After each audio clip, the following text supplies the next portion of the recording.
ৰক্ষামন্ত্ৰী পদক সন্মানেৰে অসমলৈ গৌৰৱ কঢ়িয়াই অনা মৰিগাঁও জিলা চৰাইবাহীৰ আৰ্যমিত্ৰ নাথক আজি চৰাইবাহীত বিভিন্ন দল সংগঠনৰ দ্বাৰা উষ্ম আদৰণি জনোৱা পৰিলক্ষিত হয়। আৰ্যমিত্ৰৰ নেশ্যনেল কেডেট কৰ্পছৰ প্ৰতি ব্যতিক্ৰমী নিষ্ঠা আৰু পৰ্বতাৰোহণৰ ক্ষেত্ৰত তেওঁৰ অসাধাৰণ কৃতিত্বৰে হিমালয়ৰ কেইবাটাও স্থানীয় আৰু উচ্চতৰ ট্ৰেকিঙৰ জৰিয়তে তেওঁ পৰ্বতাৰোহণৰ বিশেষজ্ঞতা আৰু অধিক নিখুঁততা অৰ্জন কৰিছিল।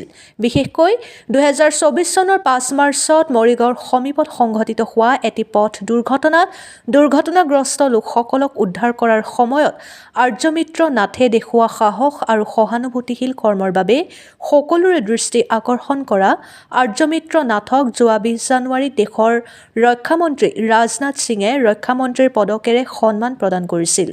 ইতিমধ্যে নিজৰ জন্মভূমি মৰিগাঁও জিলাৰ চৰাইবাহীত উপস্থিত হোৱাৰ পিছত জিলাখনৰ লগতে অঞ্চলটোৰ বিভিন্ন অনুষ্ঠান প্ৰতিষ্ঠান আৰু দল সংগঠনে উষ্ম আদৰণি জনায়।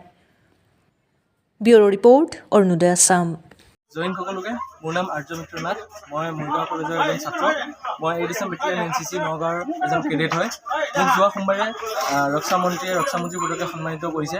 তাৰ বাবে মই বহুত সুখী।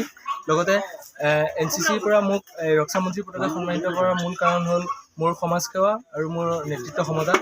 মই যোৱা 24 চনত এটা ৰোড এক্সিডেণ্ট হৈছিল, য'ত মই সহায় কৰিছিলোঁ লোকসকলক। লগতে 108 সেৱালৈ কল কৰি তেওঁলোকৰ হস্পিটেলত যোৱাত সহায় কৰিছিলোঁ।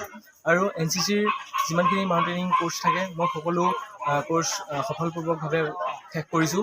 আৰু লগতে মৰিগাঁও কলেজৰ NCCৰ গোটৰ ফালৰ পৰা যিমানখিনি ক্লিননেছ ইভেণ্ট, লগতে ব্লাড ডনেশ্যন সকলোতে মই আগতে যোগদান দিছোঁ। আৰু আছাম ষ্টেট ডিজাষ্টাৰ মেনেজমেণ্টৰ মই এগৰাকী সক্ৰিয় সদস্যও হয়।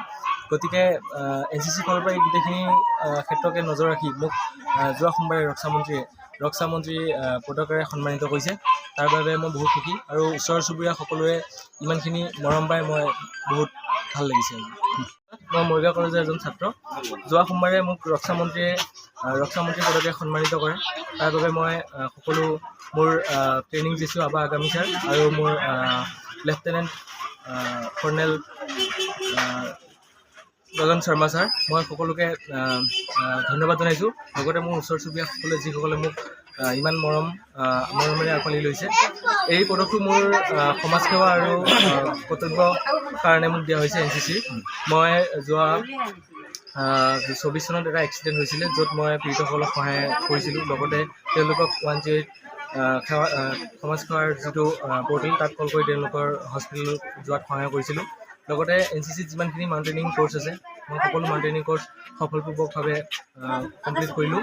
লগতে NCCত যিখিনি ইভেণ্ট হয়, যেনেকৈ ব্লাড ডনেশ্যন, ক্লিননেছ ড্ৰাইভ, এই সকলোতে মই মোৰ নিজৰ আগবঢ়াইছোঁ।